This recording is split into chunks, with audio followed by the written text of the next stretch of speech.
Alright, now hold on just a second, just in case, before any Mushoku Tensei fans scurry to the comments to tell me how wrong I am. I just want to make sure that you read the title too. I'm on your side, don't worry.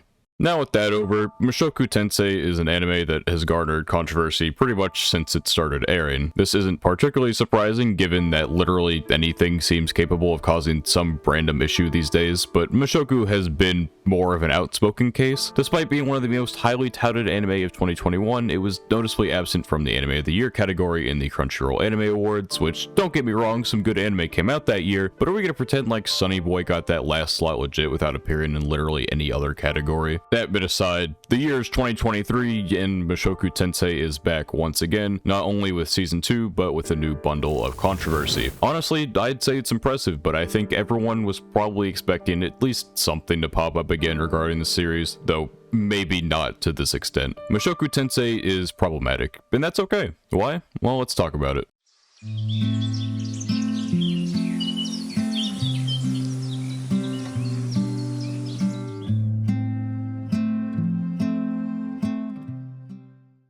Unsurprisingly, a lot of these issues tend to stem from anime Twitter, or I guess Anime X now, but that sounds closer to a website that would get this video demonetized than a social media site, so we will stick to the former. I only recently started using my own Twitter, link in the description, wink wink, but I've for sure gotten sucked into the vortex that allows me to be aware of any and all controversy that arises, no matter how stupid. And since every social media app on my phone probably siphons every last snippet of data from me, watching Mushoku Tensei means I got to see from episode 0 to the writing of this script every thought people were having in regards to the show. So, how many controversies did it end up with? Well, let's ask a friend for help. Mr. Owl, how many large Twitter disputes did Mushoku Tensei find itself in this season? A good question. Let's find out. 1, 2, 3.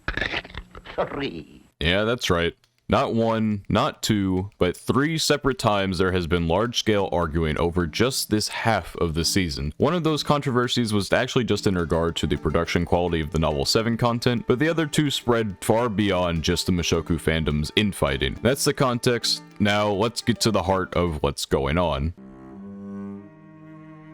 Yeah, no real way to sugarcoat that transition card. Let's remedy that with a statement that I'm sure you've heard before. Slavery is bad. Yes, quite the controversial statement. People from 1850 would have been real up in arms about that one. I don't think you'll find anyone who disagrees that slavery is an evil thing. Well, you might, but we don't need to go into that. That's weird. For anyone watching this who hasn't seen Mushoku Tensei for some reason, I will quickly speedrun what brought this up in the first place. In episode 7 of the season, titled I Don't Want to Die, Rudeus attempts to teach Zanoba how to make clay figures, but due to Zanoba being incapable of using magic and being far too physically strong to delicately hand-cut them, they have to try a different line of approach. After asking totally not Sylvie for advice on the situation, Rudeus was told of a person in a similar situation where the one in question who was unable to do something they wanted instead got a slave to do it for them. Don't get me wrong here, clay figure creation is a very niche reason to want to purchase an entire human being, and even if it wasn't a goofy reason, obviously me, as a human being in the year 2023 with functioning brain cells, sees that purchasing someone in general is a bad thing and a complete violation of human dignity. Where the controversy now stirs up is that Rudeus, also being from modern times, doesn't object to the line of thinking that was presented to him. I get the sentiment behind that idea, honestly, but I do think it's important to consider the context of the character. Rudeus has been living in this old age fantasy world for about 15 years or so at this point, which is around the age he would have been at the time he started to experience all of his trauma in our world, and pretty much stopped developing on the mental side of things. In a sense, he has basically lived in this world for as long as he did in his old one. By now, even if it doesn't line up with his personal way of things, he would simply just be used to the way things are, and would be far less likely to try and take the moral high ground in an already morally questionable world. To compare, we can take a look at Nanahoshi Shizuka and her views on the world. Also being from modern Japan, but not having been reincarnated, and also being in the world for a decade less than Rudeus, she has a far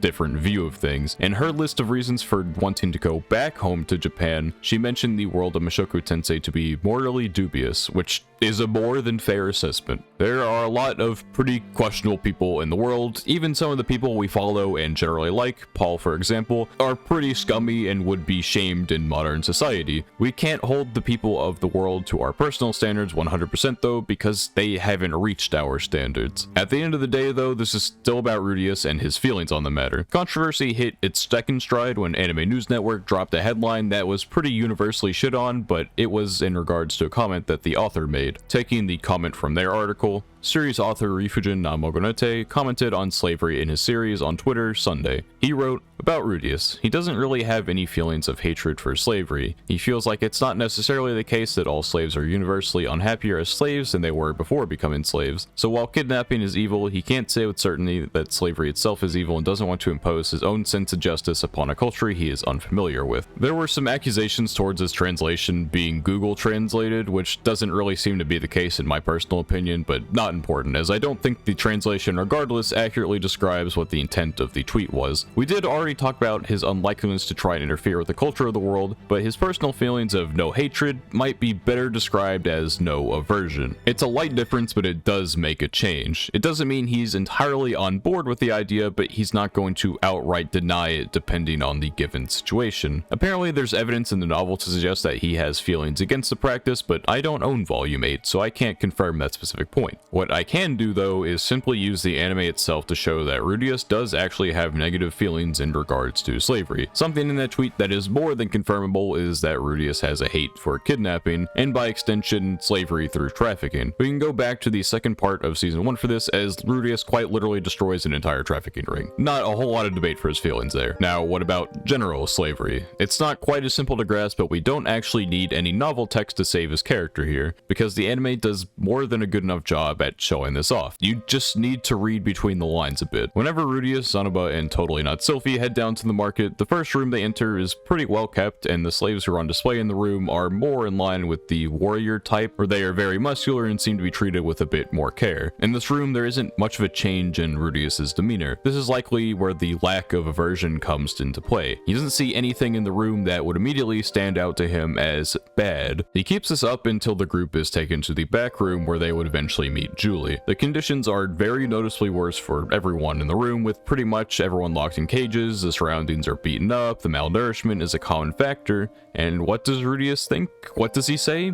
Nothing. But we don't need words, because the expression on his face speaks volumes. Anime is a visual medium. It's not always ideal, but the strength that anime has over live action or written words is the ability to express emotion with greater accuracy than any other form of media. Of course, words can describe a feeling, but actions speak louder than words, as they say. I can't actually find a source for what I'm about to say, but I swear it was brought up during discussion on anime in a film study class I took in high school, so source, trust me, bro. Grave of the Fireflies is a film I'm sure everyone has at least heard of, but the reason that such a harrowing film was turned into an anime was because the author believed that it was the best way to not only get around the limitations of live action, but also to express the emotions of the film in the best way that they could be. If you aren't paying attention to what's happening on screen, then I don't see the point in watching anime. Sure, you could go put on your average slice of life in the background, not have much of an issue, but with a story like Mushoku Tensei, where the storytelling and thematic issues it deals with are much more on the mature side, it just doesn't make sense that people don't pick up on this kind of moment. Even outside of that though, it's stated very clearly in words that neither Rudius nor Zanaba view Julie as a slave, and more along the lines of student and little sister. And once again, even without those words, it's very clear how happy Julie is with them. Obviously, it's not ideal for her to have ever been in that situation to begin with. No one is ever going to argue that. But Rudius' sense of morality isn't entirely lost, even if it's not where we all want it to be. Before we move on to the third controversy that happened, I want to discuss the aftermath of that Anime News Network article. Twitter actually got so active in regards to this that the author had to go ahead and post a clarification that he himself does not actually condone slavery, just because he has written a character that has a more complicated view on the matter. That should have been obvious to anyone, but Twitter is gonna Twitter. I'll touch more on this later in the video, but for now, let's move on to the next part. Yeah, so not gonna lie, Rudius, you're kind of on your own for this one. I'm more or less going to be using this as a springboard into what I mainly wanted to touch on in this video, and why I'm bringing these controversies up in the first place. Once again, to set the scene, TLDR, Zanaba loses a duel to the Beast Girl duo, they take the Roxy figure given to him by Rudius and break it. Rudius finds out, they challenge the Beast Girls to a duel, subsequently beat them up, kidnap them, leave them tied up while thinking about what to even do with them, and finally draw on their face. It's a lot to take in, and there's no real ground for Rudius to stand on here. Of course, the closest thing you could possibly say as a defense is that they fucked around and found out as a result, but clearly he went a bit overboard here. Really, watching the episode was just kind of a blur. It was comedic at times, uncomfortable at others, and that's basically just classic Mushoku Tensei experience. It was a bit out of pocket, but nothing to write home about. At least until Anime News Network once again wrote about Mushoku. Now, unlike a lot of people probably, I actually read the article. I will say, however, that I did end up coming to the same base conclusion that it wasn't a well put together piece. It's unfortunate because the end paragraph is actually pretty well put together, makes sense, and I'm sure most Mushoku fans would actually agree with the sentiment, but what comes before that is just such a blatantly exaggerated writing, it makes it hard to take all of it seriously. Almost as if to take advantage of the prior week's hoopla, it reads more like a satirical rant than an actual article talking about the episode. The main point of it though is to make one statement that I'm sure you've never heard before. Rudius is not a good person. The author also argues that he's a completely selfish person who doesn't do things unless it benefits him personally, which, as we saw literally like 4 episodes prior when he went to rescue Sarah even though he didn't need to, that's just a complete lie. Personally, I'd argue while he does pretty scummy shit, Rudius is inherently not a bad person, but I'm not gonna call him a good person either. His baggage doesn't excuse his actions, yes, but you can at least understand the position of the character that you are watching. This isn't a new opinion though, I'm sure most people watching this have heard every opinion there is on Rudius from every end of the earth, so let's shift gears to a related topic.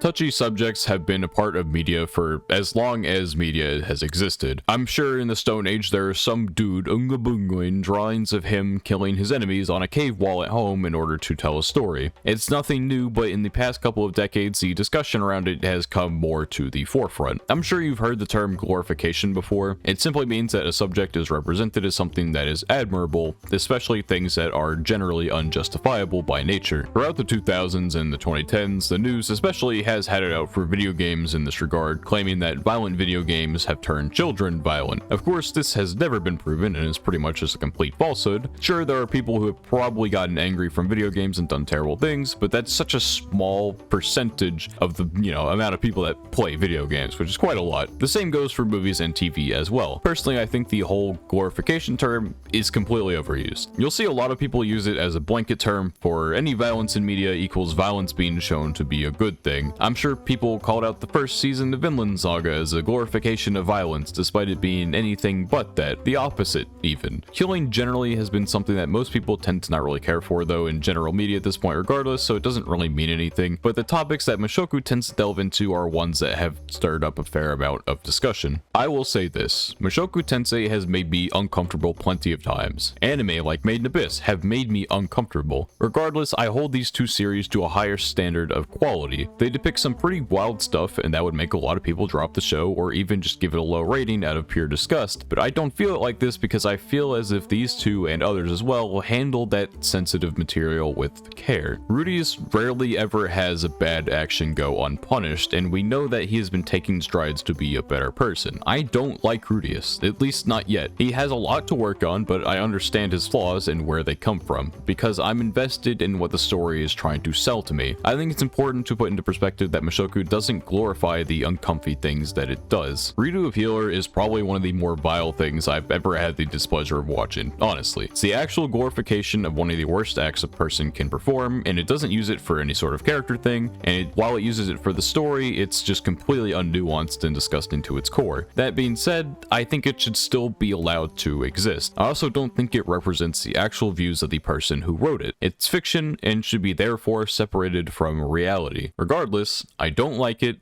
and most people who know of it also don't like it. I do think it serves as a good example though of what not to do with touchy subject matter. Sword Art Online is also a pretty good example of what not to do. Early SO had a big problem with using non-consensual debauchery as a point of conflict to make the good guy look better, and by the time SAO used this conflict starter in the correct way to move a character in a direction of growth, it was so overdone that it was difficult to take it seriously at all. On the flip side, we can look at Goblin Slayer, and while yes, it is uncomfortable to watch that first episode episode or any subsequent episodes that involve that matter afterward. It uses it as part of the world and it doesn't glorify it. It shows it as a very obviously evil thing, and while yes, it is once again uncomfortable, I don't think that means it should be taken and, you know, thrown in the trash. People are going to be made uncomfortable by things. That's a part of life that we simply aren't going to be able to change, and that's fine. It's also important to keep in mind that uncomfortable does not equal bad. It doesn't mean that we should erase from existence all the things that we don't like, and we could instead use them as a reminder of where we should stand as people. For all the moments Mushoku Tensei has depicted something deplorable, it has reacted in kind with moments that remind us of the humanity behind the show. Is Rudius a complete scumbag for what he wanted to do with Eris in season 1? Yes. He was subsequently kicked in the face and immediately reflected upon his actions. It's my personal most uncomfortable moment in the show, but it wasn't there as fan service, it wasn't there as a comedy gag, it was there because it was designed to put Rudius in a different mindset. He treated the people of the world in Mushoku like a game NPC for a fair amount of time, and with each and every mistake he makes in the show, he moves closer to being a true part of the world and becoming a far better person than he was the day before. Mushoku Tensei is problematic,